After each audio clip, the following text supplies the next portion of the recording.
Hello friends, welcome to Hema Rao kitchen. நம்ம இன்றைக்கி பார்க்க போகிறது ஒரு டீ டைம் ஸ்நாக்ஸ் தாங்க. டீ டைமில் சாப்பிடக்கூடிய ஒரு ஸ்வீட் போண்டா தான் நான் இன்றைக்கி பண்ண போகிறேன். கேரளா ஸ்டைல் தாங்க. வாங்க பார்த்துக்கலாம். தேவையான பொருட்கள், நான் இதில் கோதுமை மாவு 1.5 கப் எடுத்துருக்கேங்க. ஒரு கப் இதில் இருக்குது, அரை கப்பு இது. நீங்கள் ஃபுல் அண்ட் ஃபுல் கோதுமை மாவில் கூட பண்ணலாம். இப்போ நான் அரை கப்பு மைதா மாவு சேர்த்துக்கிறேன். டேஸ்ட்டு நல்லா சூப்பராக இருக்கும். அதனால தான் மைதா மாவு, அந்த கோதுமை மாவு வாசனை போயிடுங்க. அதனால் ஒரு அரை கப்பு மைதா மாவு சேர்த்துக்கிறேன். மொத்தம் டோட்டல் 2 கப்பு. நீங்கள் ஃபுல்லாக மைதா மாவில் செய்கிறது இருந்தாலும் செய்யலாம். இதை இல்லை கோதுமை மாவு இஷ்டப்பட்டால் கோதுமை மாவுலேயும் ஃபுல்லாக கோதுமை மாவுலேயும் செய்யலாங்க. நான் அரை கப்பு டேஸ்ட்டுக்காக சேர்த்துருக்கேன். சரிங்களா? மொத்தம் டோட்டல் 2 கப்பு எடுத்துருக்கோம். இப்போ இதில் ஒரு 2 சிட்டிகை உப்பு சேர்த்துக்குவோம். ஒரு 1/4 teaspoon baking soda cooking soda தாங்க போட்டுக்கலாம், ஆப்ப சோடா. இப்போ இதை நல்லா மிக்ஸ் பண்ணிடலாம். மைதா, உப்பு, பேக்கிங் சோடா எல்லாம் மிக்ஸ் பண்ணிடலாம்.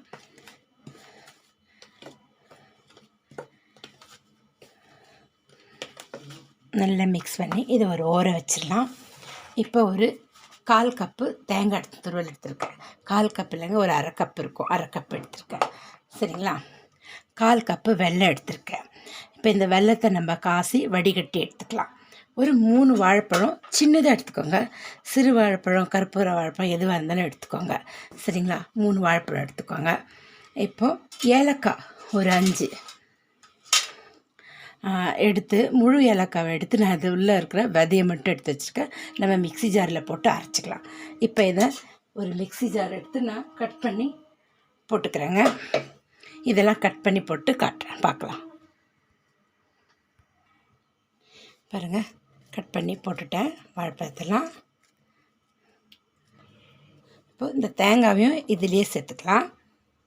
முதல் ஏலக்காவையும் சேர்த்துக்கலாங்க. இதிலே போட்டு அரைச்சிக்கலாம். தேங்காவையும் போட்டுடலாம். நீங்கள் கட் பண்ணியும் போட்டுக்கலாம், துருவியும் போட்டுக்கலாம். தேங்காவை துருவல் என்கிட்ட இருந்தது, அதனால நான் சேர்த்துக்கிட்டேங்க. இப்போ இதுலேயும் இந்த வெள்ளை கரைச்சலையும் நம்ம விட்டு இதை நல்லா அரைச்சிட்டு வந்துடுறேன். நான் இதை நல்லா இந்த ஒரு 1/4 கப்பு வெல்லம் எடுத்து சும்மா கொஞ்சம் ஒரு 4 டேபிள் ஸ்பூன் தண்ணி விட்டு காசி வடிகட்டி வச்சுருக்கேங்க. கல் மண்ணெல்லாம் இல்லாத.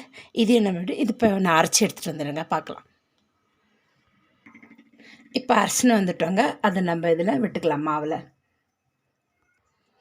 மிக்சியில் இருக்கலாம் இல்லை ஊற்றிட்டேங்க. இப்போ நம்ம கையை கொண்டு நல்லா பிசைஞ்சிக்கலாம். தேவையான தண்ணி தெளிக்கலாம்.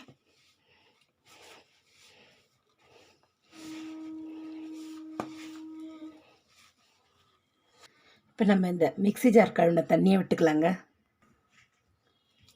பாருங்கள், பசஞ்சிக்கிட்டேன். கொஞ்சமாக தாங்க, ஒரு 2 டேபிள் ஸ்பூன் தண்ணி தாங்க தேவைப்பட்டுச்சு, அவ்வளோதான். அந்த வாழைப்பழம், அந்த வெல்லம் லிக்விட் அதுலேயே சரியாக இருந்தது. பாருங்கள், இப்படி தாங்க இருக்கணும் நமக்கு, அவ்வளோதான். இதை ஒரு அரை ஹவர் நம்ம ஊற வச்சுருவோம். மூடி போட்டு இதை எடுத்து நல்லா பாலாக நல்லா உருட்டி இப்போ நம்ம போண்டா போட வேண்டியதான். எண்ணெய் சுட வச்சு இப்போ நான் இதை ஒரு மூடி போட்டு மூடி வச்சிடறேன். ஒரு ஓரமாக அரை ஹவர் பொறுத்து பார்க்கலாங்க. அரை ஹவர் ஆகிடுத்துங்க. நான் அடுப்பத்தை வச்சிட்டேன், எண்ணெய் கடாய் வச்சிட்டேன். எண்ணெய் ஊற்றி இப்போ இதையும் ஓப்பன் பண்ணி பார்த்துக்கலாம். கையில் நான் எண்ணெய் தடவிருக்கேன். பாருங்கள், ரொம்ப லூஸாகவும் இருக்கக்கூடாது, ரொம்ப டைட்டாகவும் இருக்கக்கூடாது, இந்த மாதிரி இருக்கணுங்க. சரிங்களா?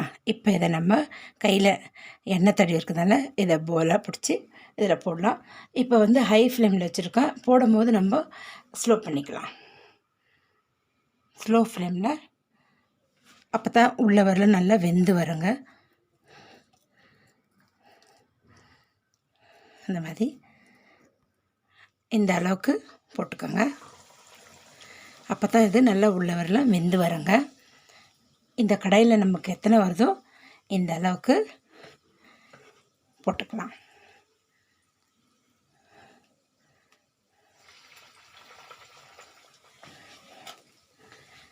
அப்பப்போ எண்ணெய் தடவி நம்ம பிடிச்சோன்னா நல்லா பால் மாதிரி உருண்டே வரும்.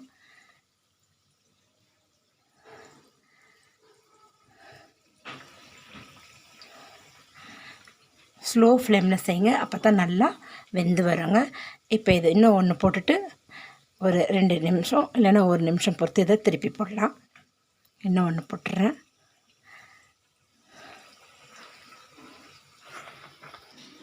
பாருங்கள், இப்போ நம்ம திருப்பி போட்டுக்கலாம்.